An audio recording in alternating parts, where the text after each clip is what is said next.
The most important thing I think I have to tell you, as the regime has interfered with this broadcast, as it doesn't go perfectly, is not to worry about it. I want to teach you, and I want everybody to understand a lesson of how history is made. People think that you make history by taking one step and climbing to the next, then the next, then the next, until you reach success. That's wrong. That's almost never how history is made. History is made by people like you, feeling lonely, feeling as if nobody is listening to you, getting sad that you make strong efforts and they don't seem to come to anything. But you know what you do, and David just did it. You keep the flame flickering. And as you do it, going for long periods of time when nobody seems to be listening, holding demonstrations like this, which the regime ignores, suddenly, somehow, not magically, but in a real way, overnight, what became impossible, what was impossible, becomes inevitable, becomes certain. That's how the regime in the Soviet Union fell.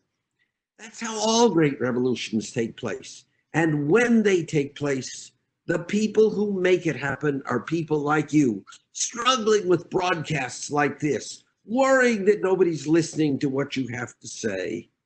You keep the flame flickering, and the end is certain. And you are heroes for doing it, for having the courage to continue to fight when it seems as if you're all alone. One of the things that Ronald Reagan taught me during the years in the White House was, and this is another point for you to understand, not just to make speeches about it, to cheer yourselves up, but to deeply understand with everything in you. Democracies, said Reagan, always seem to be divided, always seem to be weak, always seem to be fighting with each other, whereas dictatorships always seem strong and unified, and they always speak with just one voice.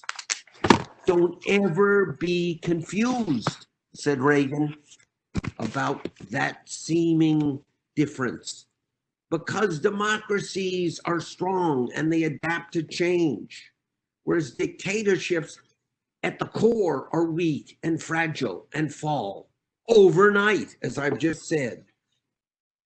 Think of the great oak tree.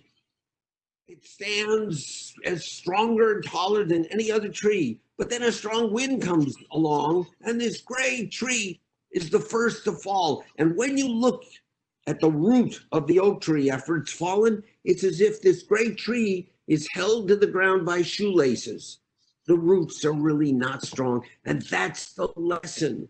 All of this talk, all of this seeming strength really masks weakness and vulnerability on the part of the Chinese regime. Let me say one other thing. What you are doing is more important than perhaps you imagine. Am I being heard now, Jane? Yes. What you are doing is vital, because the 21st century will be defined by whether China is free.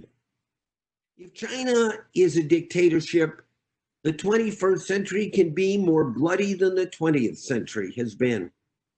And if China is free and democratic, China and the United States and Canada will compete with each other about who makes the best cars or television sets or computers. And it will be a glorious golden period in the life of the world. So that the battle you are fighting is the battle not only for yourselves, it's not only for the people in China, it's for my grandchildren, it's for everybody. It will determine the nature of the world in the 21st century. And as I say, you're going to win. And one of the reasons you're going to win, and Hitler made this clear, is dictatorships always go one step too far. They think that democracies are weak and they can get anything they want. So they cover up COVID. Okay, the world is struggling. Well, they think, well, let me take over, while the West is struggling, I think I'm going to take over Hong Kong. Hitler took over Czechoslovakia. And he thought, well, the West was weak. Let me take over Hungary. Let me take over Poland. And that began World War II. And 4 years later, the Nazi regime was over. I think, and let me tell you, and Bob said that I am working on one thing in particular, and that is the collapse of the Great Firewall of China. I can tell you that I have fought for years to get senior people in the United States government to really begin to take down the firewall. The technology is there. Many Falun Gong practitioners are leading the way to do it, but they're getting no support. And there are many reasons for that. Bureaucratic reasons and appeasement of China is another reason. And we have fought the fight to give support to some of the systems that are working. We have fought for research and development money to develop tools that will bypass the firewalls. And we just kept alive and nothing much has happened. But let me tell you something, and this is the great news.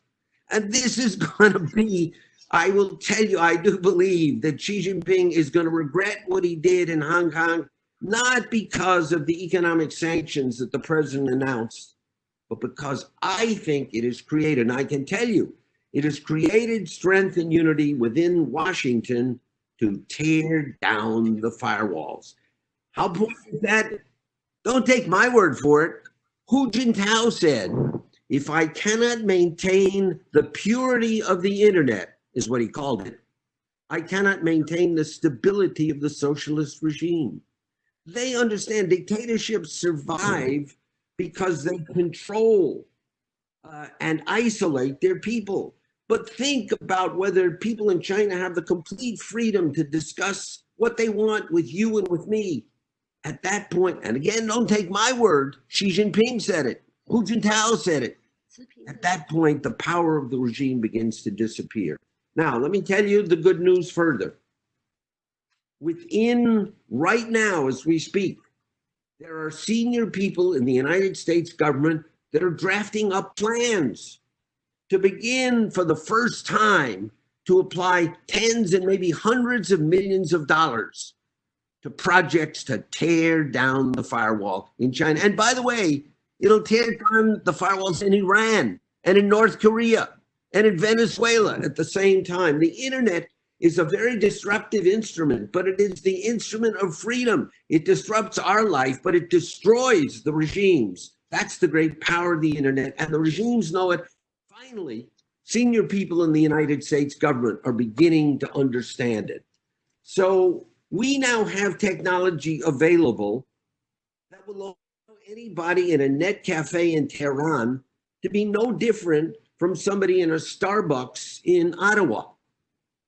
The technology will allow communication throughout the world. One of the things about firewall circumvention technology is that for every dollar we spend to breach the firewalls, the Chinese have got to spend $1,000 to try and keep the firewalls going, and they will not succeed. There are a few Falun Gong systems that they've spent $1 billion trying to destroy, and they haven't affected them. The problem is that those systems have not gotten enough money to buy servers and IP addresses.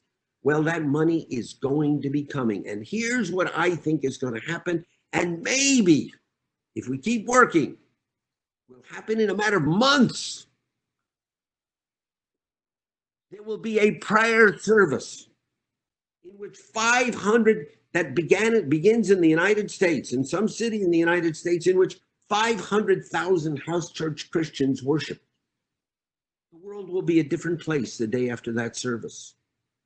There will be a town meeting, an interactive town meeting between the President of the United States and 200,000 young Iranians with their smartphones. The next day that can happen. The world will be a different thing when that occurs. And I'm telling you, it is going to happen. And now let me conclude by telling you the really great news that hasn't been reported by the press, which doesn't understand this. The press thinks that the firewall is 10 feet tall and nobody can touch it. They don't understand that we haven't attacked it, and we're beginning to now. On the 27th of May, just a few weeks ago, less than 2 weeks ago, a statement was made by Secretary Pompeo, which none of the press has reported, and I'm glad they haven't. I want to read it to you because it is now the policy of the United States. The U.S. stands against, said Secretary Pompeo, and will not tolerate government-imposed internet shutdowns and other forms of censorship during or after the pandemic. We join the call to promote and protect internet freedom at all times. That is now the stated policy of the United States, and some of us have worked for 10 years to get the Secretary of State or the President to say it. Now, you saw the President's speech about Hong Kong, where he talked about economic sanctions, and they're all very good and they're powerful. Nothing was in there about firewalls, because when that comes, it's going to come as an explosion. It's going to come as a payback to Xi Jinping for what he's done in COVID and Wuhan, for what he's doing in Hong Kong right now. And to take his word for it, the stability of the regime cannot survive a free internet. So we're working very hard with Bob Fu, with people like Chris Smith, and those people now working inside the State Department, inside government agencies to tear down the firewalls. I tell you, I think that it's going to come louder and faster than people imagine, and its impact will be the very impact that the dictators have predicted. They know better than we have up to now, and now we know what they know. Our policymakers know what they know, which is they will not survive a free internet. It is the most powerful tool available to the free world, and we are about to unleash that tool. Thank you, Xi Jinping. That's your thank you for Hong Kong. That's your thank you for the COVID cover-up, because if they hadn't happened, I wouldn't have been able to get the support that we are now receiving that has led to the Secretary of State making this statement. So I want you to be of good cheer. The future is our future. The fact that this is a difficult time and the Chinese garbled up your language, it's unimportant, because David lit that little candle. The flame is flickering, and that's what creates the revolution. And that day is going to come, just like it did with the Soviet Union, where everybody was saying the Soviet Union are so powerful, and then overnight. And by the way, what made the Soviet Union fall? Yes, it was Reagan's missiles, but you know what else? It was fax machines. Fax machines brought down the Soviet Union. Just the internet will bring down very powerfully and very quickly the regime in China. So thank you, and thank you for all of the work and the prayers and the lonely efforts you're making, because you're going to make a better world for my grandchildren. So I can't thank you enough. Thank you. 刚才是